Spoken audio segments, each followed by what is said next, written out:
Bonsoir, chers téléspectateurs de la télévision rwandaise. Très heureux de vous retrouver pour l'émission Majuscule Propos. Ce soir, nous allons parler justice. Nous allons parler du procès Laurent Wutibaruta, cet ancien préfet de la préfecture de Gikongoro. Il est donc âgé aujourd'hui de 78 ans. Celui-ci qui vit en France depuis 1997.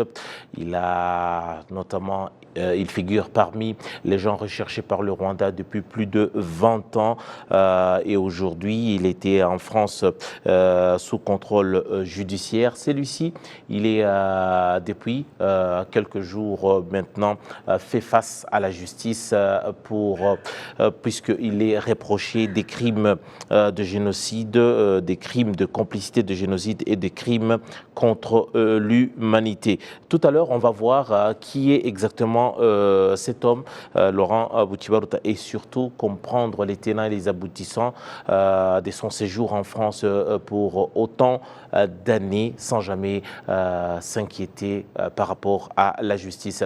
Pour en parler, pour comprendre les tenants et les aboutissants de ce procès, nous sommes dans ce studio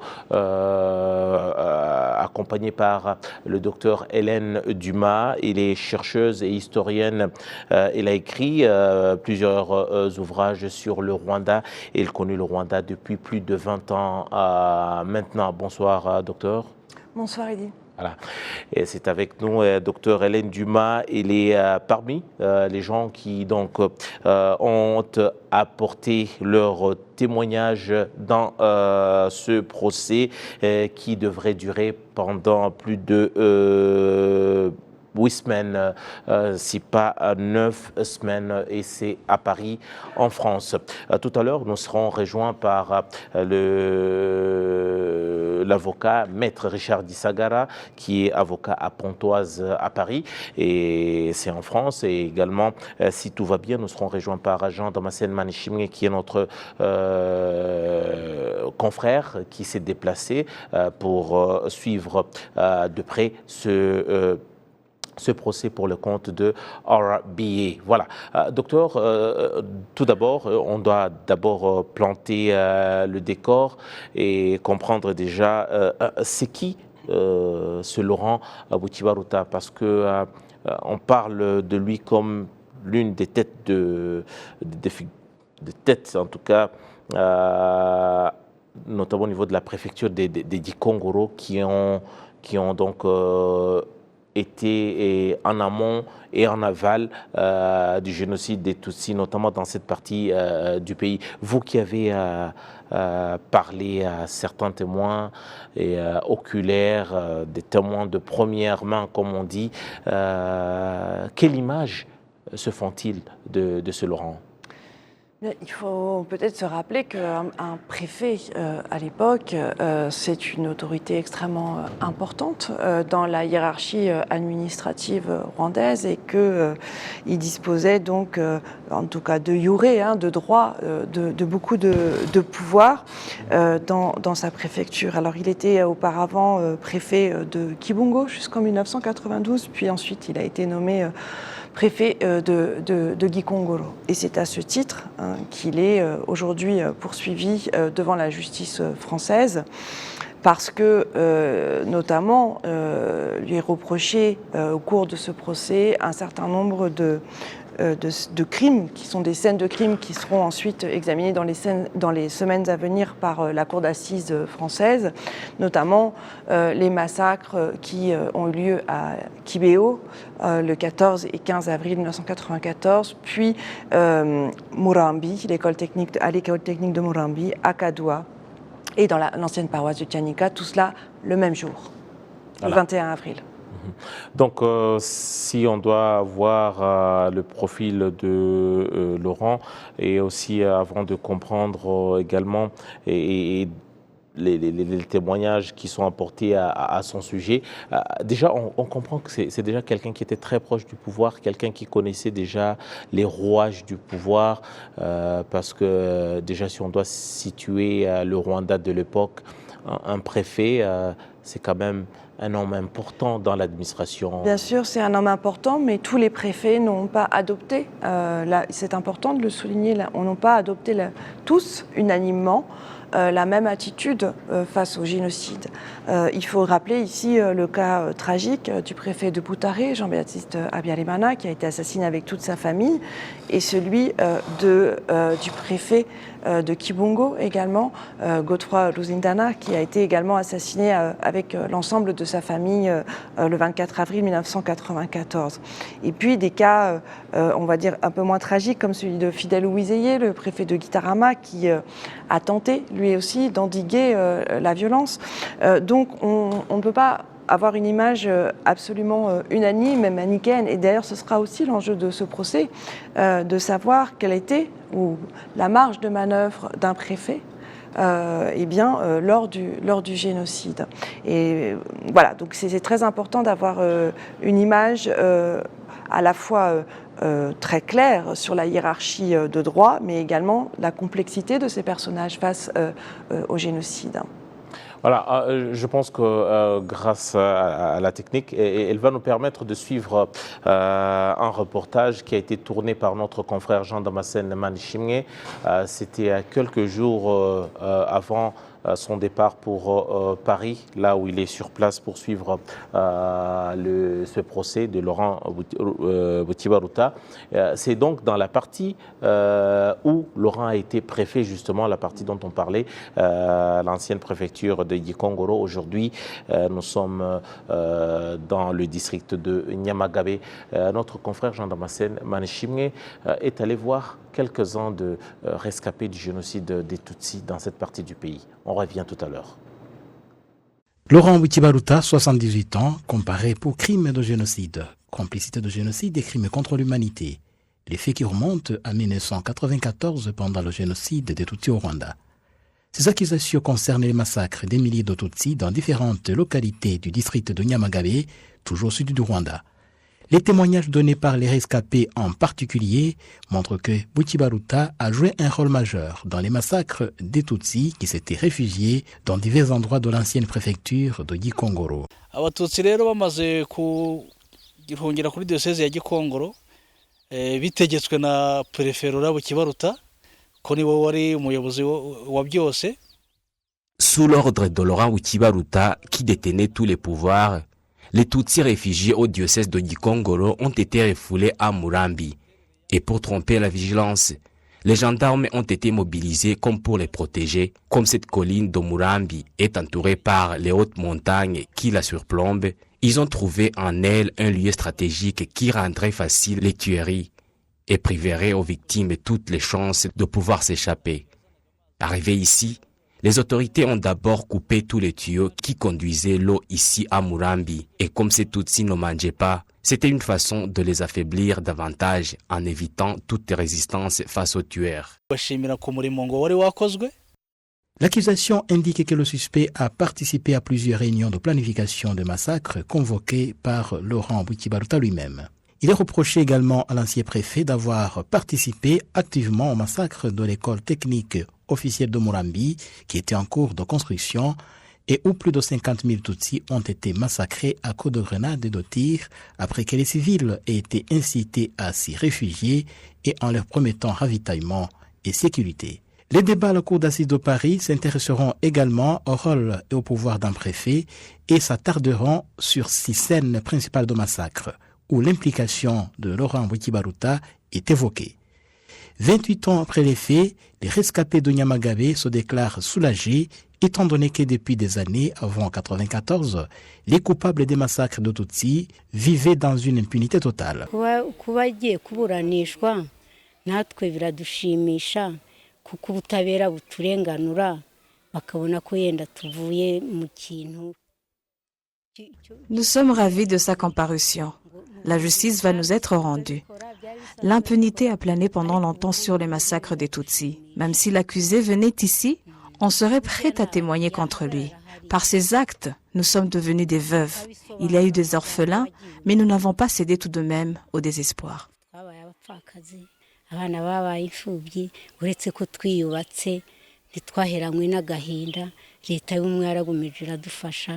Il est prévu que la Cour auditionne une centaine de témoins tout au long de ce procès qui s'étendra jusqu'au 12 juillet prochain. 5e Rwandais poursuivi en France pour génocide des Tutsis, Laurent Wikibaruta risque une réclusion à perpétuité. Merci Jean-Damascène Manishimwe. Justement, Jean-Damascène Manishimwe, on me dit qu'il est avec nous en duplex depuis Paris. Bonsoir Jean-Damascène.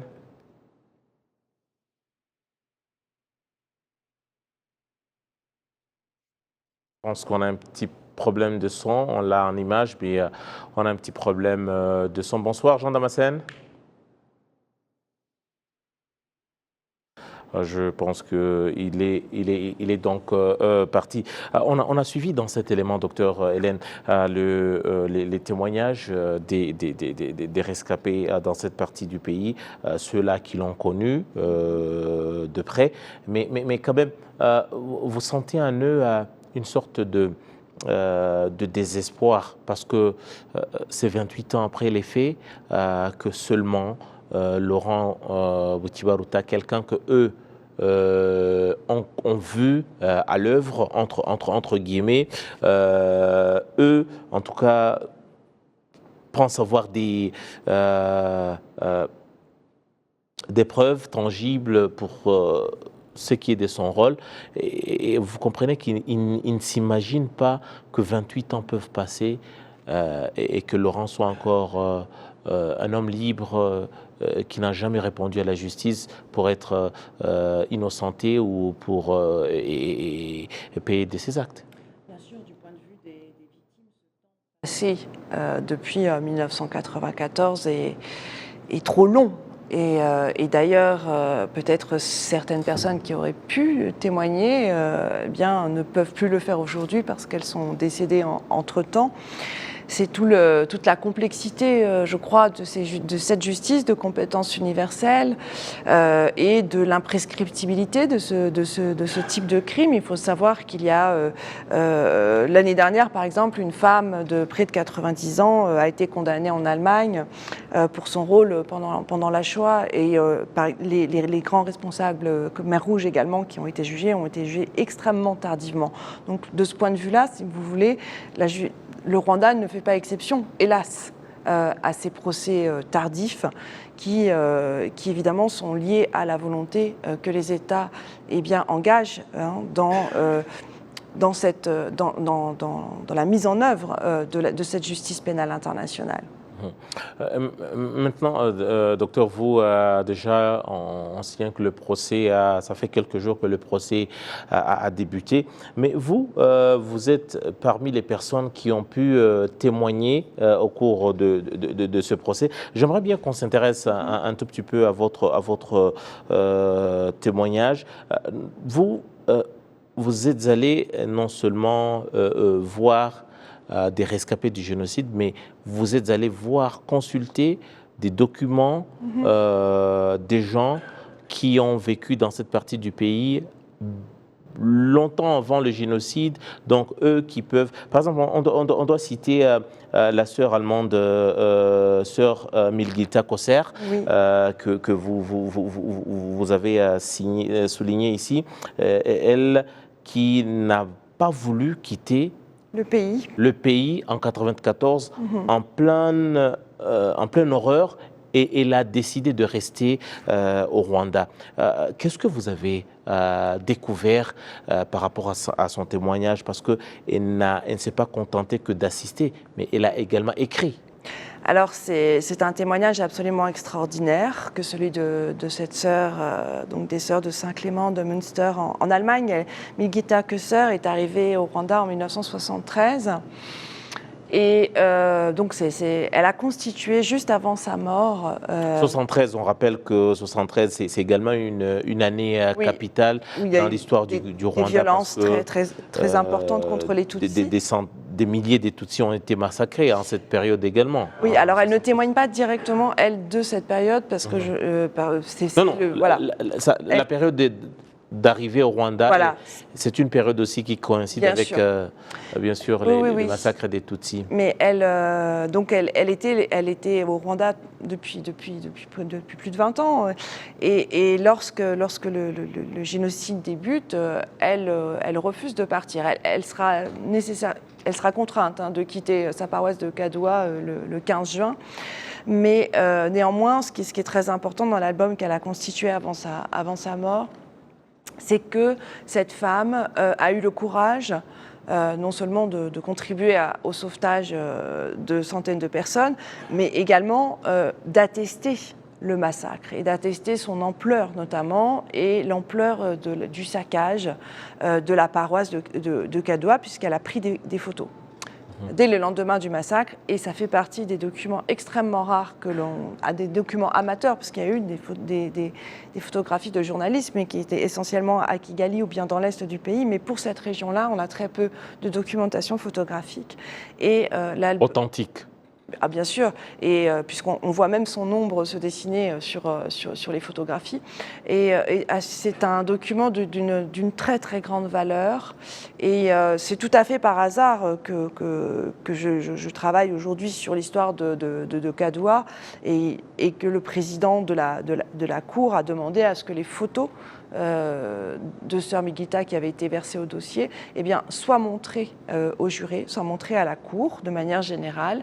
Et je crois que c'est très important parce que grâce à cette documentation photographique, l'enjeu des témoignages comme le mien ou d'autres historiens ou membres, on va dire, de l'université, c'est d'expliquer le contexte. Nous sommes des témoins de contexte. Je ne suis pas un témoin de fait, je n'étais pas là en 1994, mais néanmoins, cette documentation rassemblée par Sœur Migita Kosser a permis de faire entrer véritablement, j'espère, en tout cas, je n'étais pas sur place, mais la Cour dans la chair du génocide, et que le génocide n'est pas abstrait, qu'il ne reste pas abstrait, que ce ne soit pas que des mots, que ce ne soit pas que des échanges entre la défense et entre les parties civiles et le procureur, mais que la réalité du génocide puisse entrer dans la Cour. Et je pense que cette réalité va entrer dans la Cour de manière très, très forte, avec la parole des témoins, et en particulier celle des rescapés du génocide qui viendront témoigner à la barre à Paris. Là, je vais revenir sur certains des propos très importants parce que j'estime que c'est important de revenir là-dessus. Vous citez notamment Richard Reichmann, et vous dites nous sommes les archéologues de l'intention génocidaire. Oui. Nous travaillons à identifier les victimes, la traque, les assassins, et nous essayons de reconstituer la rationalité politique sous-jacente.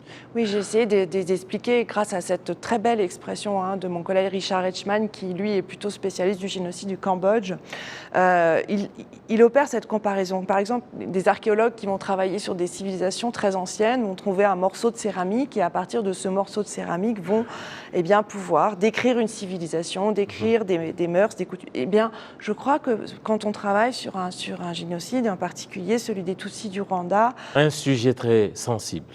Tout à fait, mais ce qui m'intéresse, c'est de partir de la matérialité du génocide, c'est-à-dire des victimes, des paysages, de ce que peuvent dire également les tueurs, les archives, et à partir de cette matérialité, de ce qui a été fait, cette factualité du génocide, en reconstituer les logiques politiques, parce que le génocide des Tutsis, évidemment, est par essence un événement politique majeur de la fin de notre XXe siècle. C'est quand même la comparaison que vous venez de souligner, c'est très important, parce que ici vous faites de la recherche sur des causes qui ont mené à la mort des centaines de milliers de gens. Ça touche bien sûr aux émotions, ce n'est pas que de la connaissance.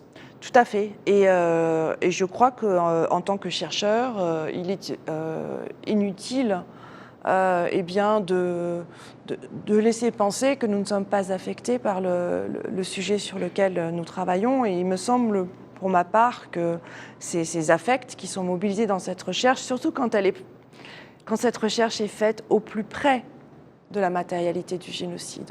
On est forcément traversé par l'émotion de ce sur quoi on travaille, parce que jamais, je crois que nous ne pouvons oublier que nous travaillons sur des vies humaines qui ont été anéanties. Le procès Laurent, nous voyons par exemple, il y a des stèles qui sont érigées, notamment au mémorial dans cette région-là, l'ancienne préfecture de Gikongoro. Mais vous êtes chercheuse, vous êtes historienne. Quand même, depuis 1994, on a eu plusieurs sources qui ont... et des sources concordantes qui ont parlé, écrit. Il y a eu des productions de cinéma, toutes sortes de documentation sur le génocide des Tutsis. Mais lorsqu'un homme aussi connu, dont les informations de première main étaient disponibles depuis une vingtaine d'années déjà, comment expliquer qu'il soit passé, si je dois m'exprimer ainsi, entre les mailles de la justice? Comment est-ce que la justice n'a pas pu prendre à bras le corps ce dossier? C'est ce que la justice, elle n'est rien sans la volonté politique. Et elle n'est rien sans la volonté politique. Et il faut bien reconnaître quand les relations entre la France et le Rwanda ont été très difficile et qu'il n'y a pas eu de volonté politique de la part de la France jusqu'en 2012, jusqu'à la création du pôle spécialisé qui a centralisé l'ensemble des dossiers sur le génocide des Tutsis. Et bien, avant cela, c'était impossible pour un juge d'instruction qui s'occupait du tout venant donc de la criminalité et des délits, de s'occuper de dossiers de cette ampleur qui requièrent des compétences particulières. Donc oui, depuis que le pôle spécialisé a été créé, les affaires vont jusqu'à la cour d'assises. Mais le retard est irrattrapable. Vous parlez bien de la cour d'assises et donc les assises de Paris. Justement, cela nous permet de retrouver Maître Richard Dissagara. Bonsoir, Maître. Oui, bonsoir. Bienvenue, vous avez pris du temps pour nous rejoindre, mais vaut mieux tard que jamais. Maître, c'est le procès Laurent Butibaruta. Nous évoquions tout à l'heure déjà certaines circonstances qui ont fait à ce que ce procès puisse traîner le pas avant d'être initié, et surtout que ce soit une réalité aujourd'hui. Maître, il s'agit seulement du 4e procès ou d'une 4e affaire jugé sur le territoire français. Maître, j'aimerais savoir, vous qui avez suivi depuis toutes ces années des dossiers en rapport avec le génocide des Tutsis, déjà, quel engouement ce procès a suscité déjà chez vous, avocats ou d'autres partis civils qui militent pour justice, notamment en faveur des victimes du génocide et également des rescapés. Qu'est-ce que cela a suscité en vous déjà le début de ce procès?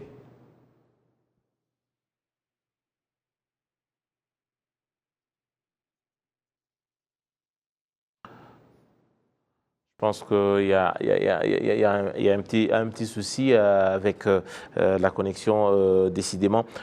Docteur Hélène, déjà, chaque procès a sa particularité. Nous avons eu les procès Pascal Simbika-Angwa, qui était le tout premier d'ailleurs. Maintenant, c'est vrai, vous n'êtes pas que... vous n'avez pas qu'apporté des témoignages, mais vous... qui vivait en France, qui travaillait en France toutes ces années. Déjà, il y a une telle... Quand vous lisez les journaux, quand vous consultez d'autres personnes à gauche et à droite, ce procès revêt quelle importance, notamment dans le monde, soit des chercheurs, par rapport au dossier du génocide des Tutsis? Alors, je vais vous donner une réponse assez pessimiste, c'est que ces procès, hélas, sont très peu suivis. Très peu suivis par la presse et très peu suivis, par les collègues universitaires. Que ce soit celui de Pascal Simbigangwa, je n'ai pas assisté à toutes les audiences, mais ceux de Tito Barahira et Octavien Ngenzi. J'ai assisté à beaucoup de ces audiences et là, en voyant aussi la salle d'audience par visioconférence jeudi et vendredi dernier, j'ai vu que les bancs du public étaient relativement clairsemés. Et il y a 2 avocats de la partie civile, Rachel Lindon et Sabrina Goldman, qui avaient publié un article, je crois, en 2016 dans Libération, et qui je trouvais très juste, dont le titre était « L'indifférence, une autre forme de racisme ».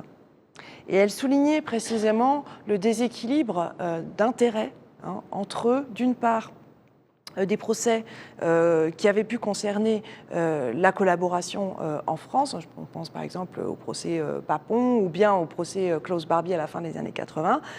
Et la relative indifférence, il faut bien le reconnaître, dans laquelle se déroulent ces procès rwandais. Et c'est vraiment dommage parce que, même d'un point de vue, je me mets à la place d'un étudiant ou d'une étudiante en droit, en histoire, en sociologie, ce sont des scènes judiciaires qui sont de véritables objets de connaissance. Donc c'est vraiment dommage.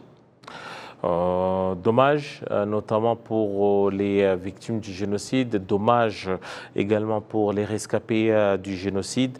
Les rescapés du génocide, effectivement, dont notre confrère Jean-Damascène Manishimwe a cité ou est allé voir dans son reportage qu'on a suivi tout à l'heure. On me signale que Jean-Damascène est disponible avec nous. Jean-Damascène, est-ce que tu peux nous entendre? Je vous entends très bien, Samit. Bonsoir et bienvenue dans Majuscule Propos. Tout à l'heure, on a suivi votre reportage que vous avez notamment fait avant de prendre le vol pour Paris. Jean-Damascène, déjà, vous avez été en contact avec ces rescapés, des gens qui ont connu Laurent et surtout des souvenirs macabre de ce qu'a été leur passé. Jean-Damascène, quel espoir que ce procès a suscité dans les cœurs de ces gens, vous qui les avez côtoyés physiquement? Oui, Sabiti, tous les rescapés de Nyamagabe, l'ancienne préfecture de Gikongoro en général, que nous avons pu rencontrer, ils se sont tous présentés, déclarés, soulagés par le début de ce procès de Laurent Wikibaruta, 28 ans après les faits, après le génocide des Tutsis. La plupart des rescapés que nous avons pu rencontrer, certains même qui étaient un peu âgés, qui avaient malheureusement vécu aussi les massacres des années antérieures, des années 63. Nous avons rencontré une vieille maman qui a échappé au massacre de 63, qui a vécu aussi les massacres qui ont suivi les années antérieures, et qui nous disait que chaque fois qu'il y avait les massacres des Tutsis, qu'est-ce qui s'en suivait? C'était l'impunité totale. Et au lieu de punir les coupables, nous disait-elle, ils étaient plutôt récompensés, certains même pouvaient obtenir des places regradées dans l'administration. Et alors, entendre l'arrestation et le début du procès de Laurent Wikibaruta 28 ans après le génocide, c'était un soulagement pour ces rescapés. Et notre élément que je ne manquerai pas à signaler, c'est que, d'ailleurs, certains de ces rescapés, c'est qu'ils ont entendu de leurs propres oreilles Laurent Wikibaruta appelé au massacre des Tutsis. Il y a un langage que la plupart des rescapés que nous avons pu rencontrer donner. Il semble que Wikibaruta utilisait ce langage imagé en disant, en appelant donc les miliciens à ramasser, c'est l'image qu'il utilisait, ramasser les chiens dents pour les brûler, et comme ça tout sera fini. C'est l'image qu'il utilisait pour justement appeler les miliciens à poursuivre un peu partout les Tutsis pour les massacrer. Jean Damascène, on parlait de 28 ans après les génocides des Tutsis. On était en train de revenir sur ça, c'est seulement la 4e affaire ou le 4e dossier seulement jugé en France, où en France on dénombre, on parle d'un certain nombre, en tout cas des anciens dignitaires suspects du génocide ou d'avoir en tout cas plongé dans le génocide. Est-ce que le fait que cela puisse traîner le pas, que cela puisse traîner en longueur, est-ce que vous n'avez pas senti également ces inquiétudes-là pour les rescapés de Nyamagabe, que ceci puisse arriver seulement aujourd'hui? N'est-ce pas un peu trop tard pour eux? Oui, c'est trop tard, certains même l'exprimaient, mais ce qui est soulageant, disons, chez eux, c'est que finalement, un procès est ouvert et pour eux, ce soulagement sont justifié par le fait que c'est la fin de l'impunité. L'impunité qui a plané sur les massacres, qui a accompagné les massacres des Tutsis depuis des années. Et il disait que même si il y a d'autres suspects qui ne sont pas encore arrêtés, mais ce procès, l'ouverture de ce procès Wikibaruta est un signal qui est donné, qui est lancé envers ces autres suspects en cavale, comme quoi l'impunité ne peut pas continuer à accompagner ou bien à planer sur le massacre de Tutsis. Et il se disait même s'il y a 28 ans après l'arrêt du génocide, il disait que justice est finalement rendue, et c'est ce qui est consolé en quelque sorte malgré ce temps qui s'est écoulé après le génocide. Jean Damascène, vous allez certainement assister au procès, mais parmi les points saillants qui vont notamment être au centre des débats, on va s'intéresser particulièrement au pouvoir d'un préfet. Déjà, si on doit rentrer dans le contexte de l'époque, le préfet que Laurent était à l'époque, déjà, c'est vrai, c'est à la justice également d'établir les faits, les vrais pouvoirs que possédait un préfet de cette époque. Mais vous connaissez le Rwanda, vous avez été dans cette partie du pays. Est-ce que lorsqu'on parle de Laurent Wikibaruta, à l'époque, les gens qui l'ont connu à l'époque, est-ce que déjà c'était qui, c'était quel genre de personnage? Est-ce que c'était, comme on dit, Dieu le Père dans cette partie du pays? Est-ce qu'un préfet dans une préfecture, ça représentait quoi déjà à l'époque pour notre audience? Là, je ne parle pas de l'audience, de la cour en tout cas.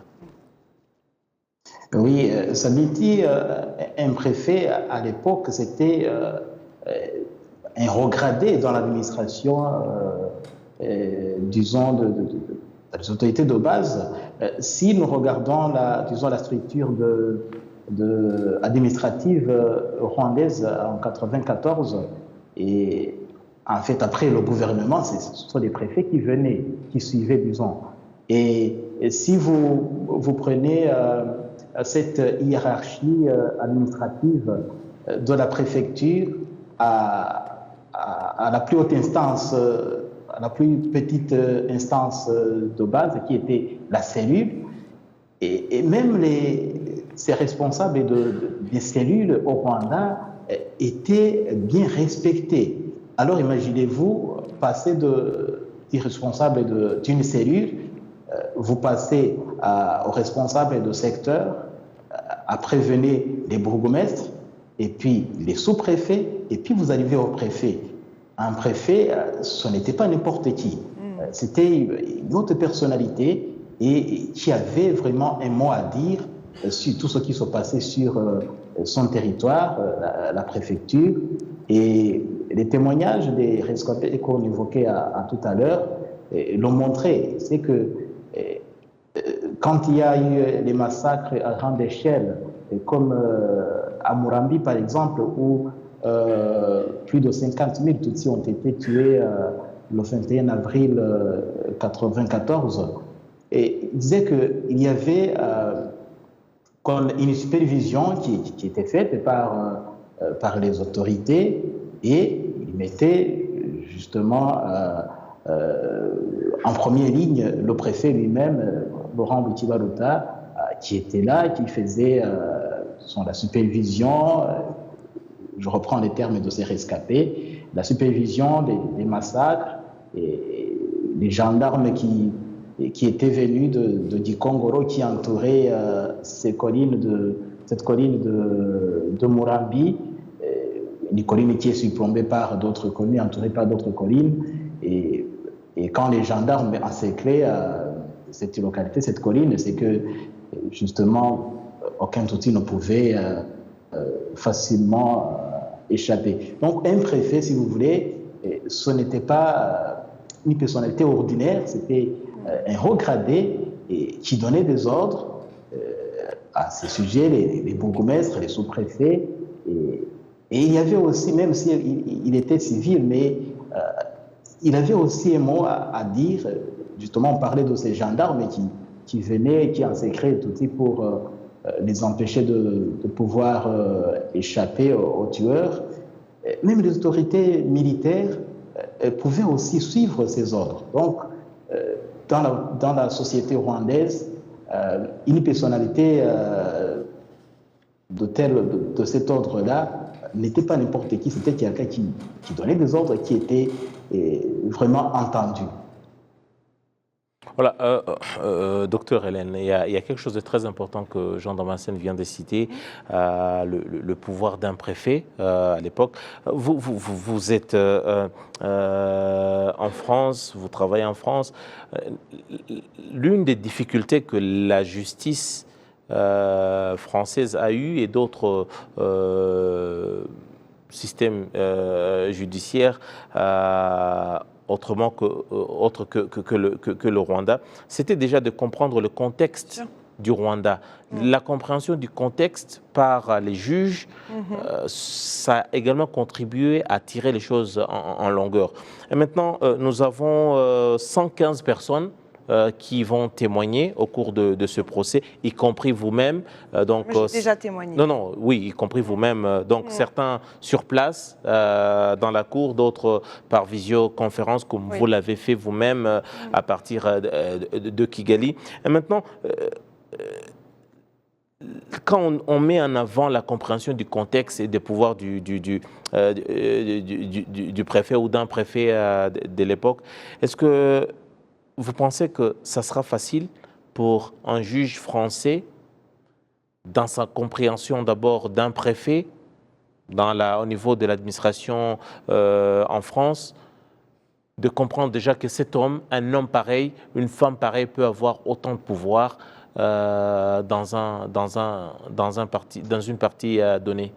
Alors il y a deux enjeux devant la cour d'assises. Il y a effectivement les juges de profession, dont le président de la cour d'assises, et puis il y a les jurés surtout. La cour d'assises repose sur la participation de jurés populaires, de membres de la population. Et c'est à eux essentiellement que s'adresse aussi la pédagogie, on va dire, des témoignages de contexte. Pour ce qui est du rôle du préfet, je pense que c'est pas si difficile que ça de se projeter pour un juré français ou un magistrat français, parce que le préfet en France est également un personnage doté de pouvoirs élargis.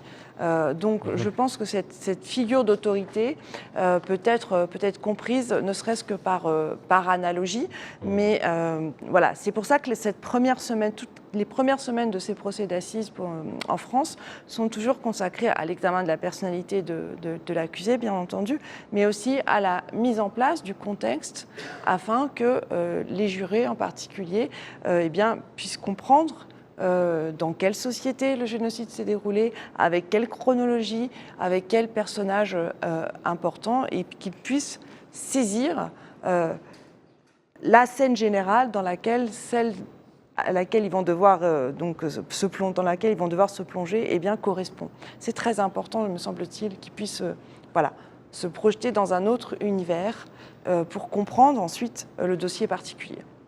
Voilà, comprendre le dossier, c'est également le rôle que jouent d'autres personnes qui sont en place déjà, qui travaillent sur les dossiers du génocide depuis plusieurs années, notamment Maître Richard Dissagara, dont on me signale la présence déjà par Skype. Bonsoir Maître, cette fois-ci je pense que vous êtes là. Oui, je suis là, bonsoir, je suis vraiment désolé, j'ai eu des difficultés techniques. Et là, maintenant, je pense que je vous entends très bien. Merci beaucoup de vous joindre à nous, maîtres. Déjà, on parlait tout à l'heure du 4e procès seulement sur les territoires français où vous exercez. Vous êtes avocat à Pontoise, je rappelle à notre audience. Maître, est-ce qu'à ce 4e procès, est-ce qu'il y a certaines difficultés qui ont empêché peut-être un bon déroulement ou un déroulement comme il se doit de procès que vous n'attendez pas? Est-ce qu'on peut dire que les juges, tout le monde, on parlait des jurés ici, est-ce que tout le monde comprend mieux le contexte maintenant? Vous vous dites, ok, ça y est, c'est parti, les gens comprennent, savent vraiment de quoi on parle et de qui on parle?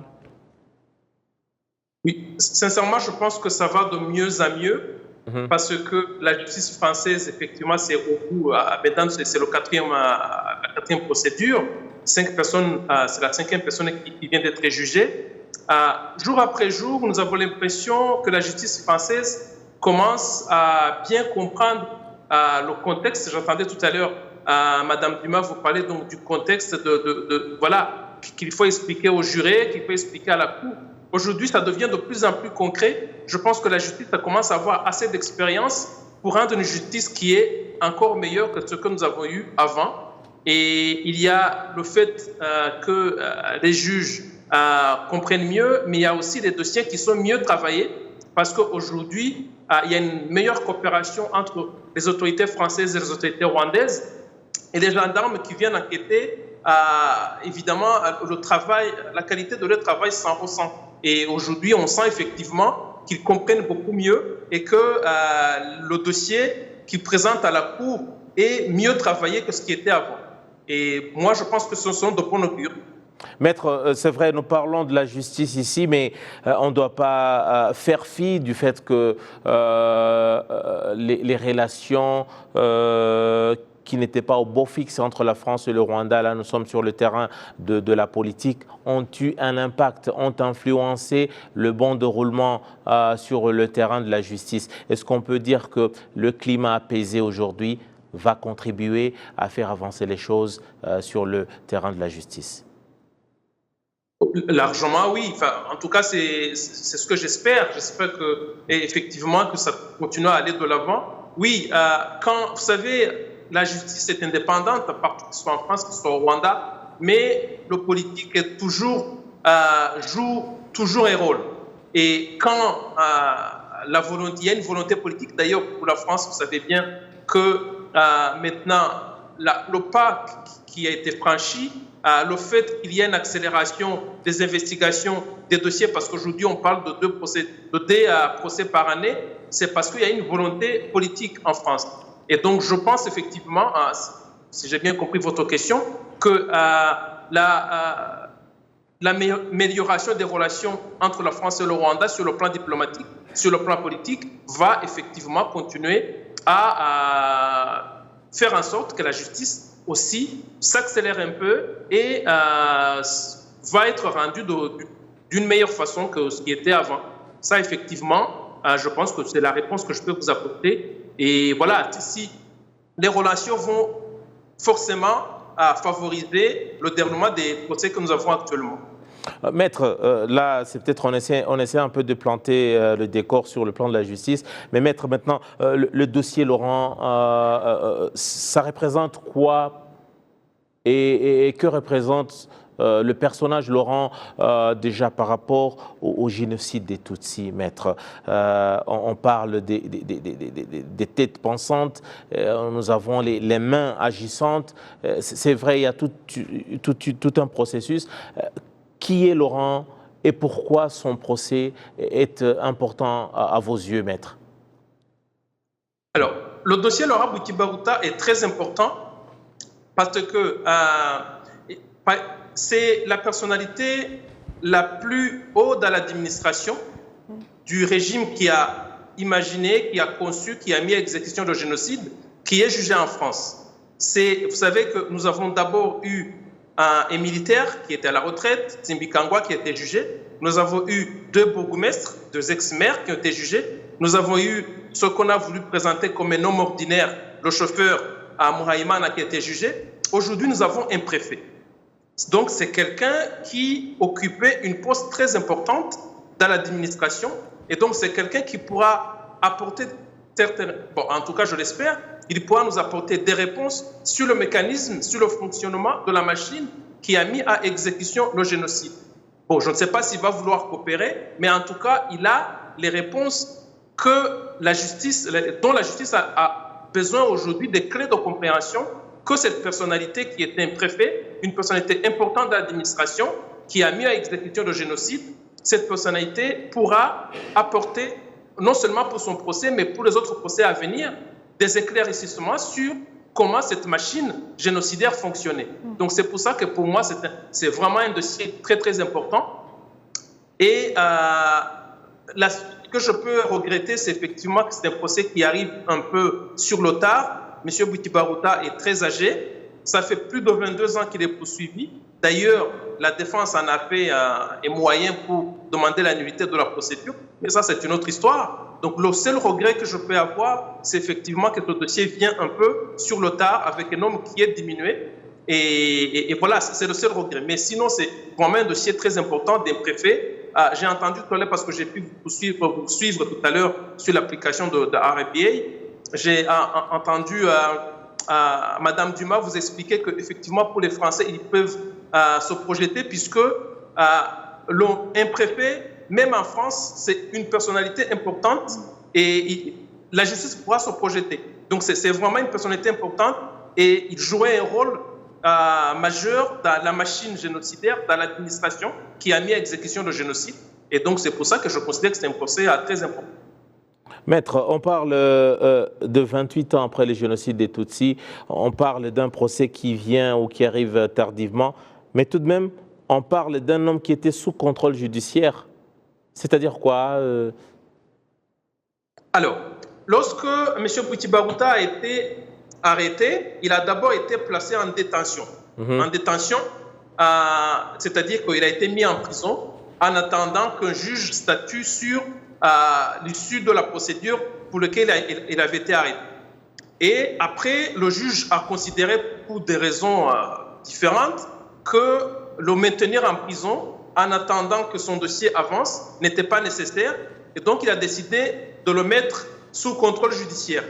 Ça veut dire, sous contrôle judiciaire, en fait, ça veut dire que vous sortez de détention, mais on vous donne un certain nombre d'obligations que vous devez respecter, notamment des obligations qui peuvent donner des garanties à la justice que lorsqu'on cherchera à vous juger, vous serez disponible. On peut par exemple vous interdire de quitter le territoire français, on peut vous demander de rendre votre passeport, on peut vous donner une obligation de venir pointer au commissariat peut-être chaque semaine pour s'assurer que vous êtes là. C'est ça le contrôle judiciaire. Donc vous n'êtes pas libre. Vous êtes libre de vos mouvements, vous sortez, vous n'êtes plus en détention, mais vous avez des obligations et des interdictions. C'est ça qu'on appelle un contrôle judiciaire. Et maintenant, maître, on a 115 témoins ou personnes en tout cas, certaines personnes qui sont ici au Rwanda, comme le docteur Dumas, d'autres vont venir témoigner au niveau de la cour à Paris, sur place. Est-ce que ceci... déjà la présence ou déjà qu'on puisse avoir autant de personnes qui viennent témoigner, déjà ça montre ou ça démontre l'importance que tout le monde a pour ce procès. Est-ce que ceci va peser sur peut-être le déroulement du procès, savoir qu'il y a autant de personnes prêtes à vraiment témoigner contre cet homme? Oui, c'est un des signes qui permet de savoir qu'un dossier est important. Si, vous savez, les témoins qui viennent sont sollicités par les 3 parties qui sont dans la procédure, c'est-à-dire la défense, donc qui représente les avocats d'Obuti Baruta, donc de l'accusé. La deuxième partie, c'est le ministère public, le procureur, et la troisième partie, ce sont les parties civiles. Donc chaque personne,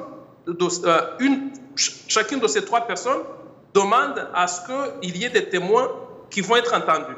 Et donc, à mon sens, ce n'est pas le seul élément sur lequel il faut se baser pour savoir qu'un dossier est important, mais le nombre de témoins qui sont appelés à intervenir, effectivement, démontre l'importance que revêt un dossier à déterminer. Maintenant, à votre deuxième question de savoir est-ce que ça va avoir un impact? Oui, évidemment. Évidemment, plus... c'est pas tant le nombre qui compte, mais c'est plutôt la qualité des témoignages qui vont venir. Mais le nombre est aussi important, effectivement. Et voilà, donc ça, c'est effectivement, bon, pour répondre en quelques mots à votre question, oui, le fait qu'il y ait 115 témoins qui vont venir et qui ont déjà commencé à témoigner est un signe, effectivement, que c'est un dossier important. Maître, autre chose qu'on aimerait bien savoir, c'est vrai, il y a Laurent, mais il y a d'autres personnes... chaque fois qu'on évoque des procès comme ça, il y a d'autres personnes quand même qui bénéficient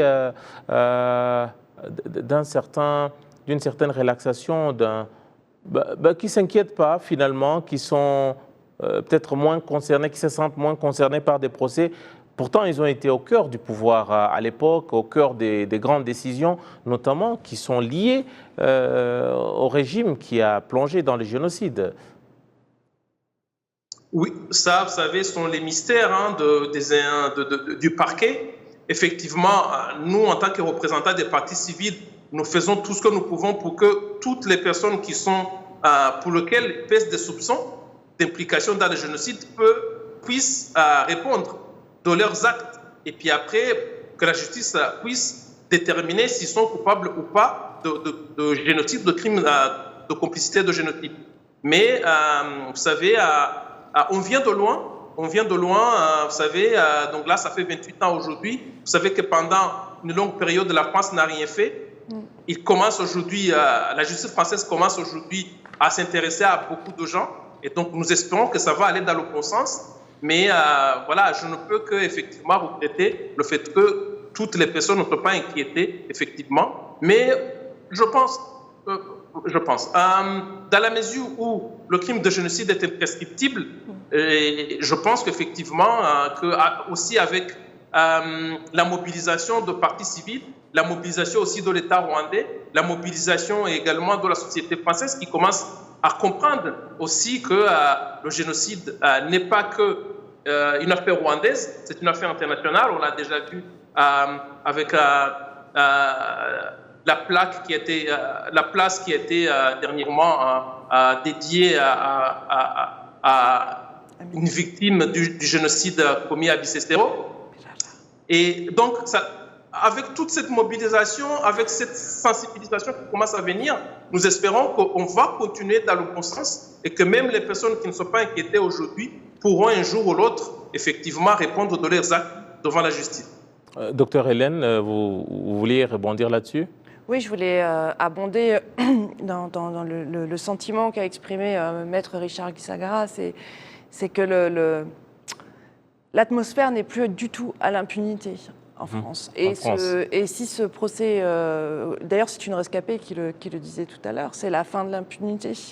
Et je crois que depuis quelques années, depuis que la justice fait son œuvre, on a beaucoup moins de réunions, d'organisations de conférences négationnistes, réunissant aussi des personnes susceptibles d'être poursuivies par la justice. Tout ça est extrêmement important parce que la société française, et Richard Gisagara le disait également, est en train de prendre conscience de la gravité du génocide des Tutsis dans notre histoire contemporaine. Et effectivement, l'inauguration de la place Aminadabou Birara dans le 18e arrondissement en est un symbole très fort. Maître, peut-être pour terminer, juste une minute, on décrit les tout premiers jours, en tout cas, on parle d'une certaine attitude d'indifférence de la part de l'accusé, Laurent, qui semble vraiment être moins concerné ou qui ne comprend vraiment pas pourquoi il est là. Et déjà, on parle de ces avocats qui sont prêts à tout renier en bloc. Est-ce que ça n'annonce pas des longues semaines Oui, je pense que c'est un dossier qui va être mouvementé. Je pense que c'est un dossier qui va être mouvementé. La défense, ce sont des avocats qui interviennent pour la première fois dans un procès de génocide. Donc, je pense qu'ils doivent avoir des ambitions, qu'ils veulent... voilà. Enfin, en tout cas, c'est la première fois que nous avons affaire à eux. Et on voit bien qu'ils ont opté pour une défense offensive. Mais évidemment, nous serons là pour leur donner le change. Mais en tout cas, je pense que si on se base sur ce qui s'est passé jusqu'à aujourd'hui, ça promet, c'est un procès qui va être assez mouvementé, oui. Voilà, merci. Et je pense que c'est sur ces propos de Maître Richard Disagara que nous allons mettre un point final à notre émission majuscule propos de ce soir. Mais avant de partir, je vous remercie, Maître Richard Disagara. Je rappelle à notre audience que vous êtes avocat, vous exercez à Pontoise et c'est à Paris, en France. Merci beaucoup pour vous disponibiliser toujours quand on a besoin de vous. Merci pour votre invitation. Bonne soirée. Voilà, nous remercions également notre confrère Jean Damascène Manishimwe. Jean Damascène Manishimwe, lui, il est également à Paris. C'est notre collègue ici à RBA. Il est à Paris pour suivre ce procès. Merci beaucoup à Jean Damascène Manishimwe. Également, grand merci à vous, docteur Hélène Dumas. Je rappelle que vous êtes chercheuse et historienne au Centre national de recherche scientifique, toujours en France. Merci beaucoup. Merci à vous. Voilà, grand merci à Chema Blaise, le directeur de l'émission, et à toute l'équipe qui m'a réalisé, qui m'a permis de vous atteindre chez vous. En mon nom propre, j'ai dit grand merci. J'aurai tout le plaisir de vous retrouver très prochainement pour Majuscule Propos. Au revoir.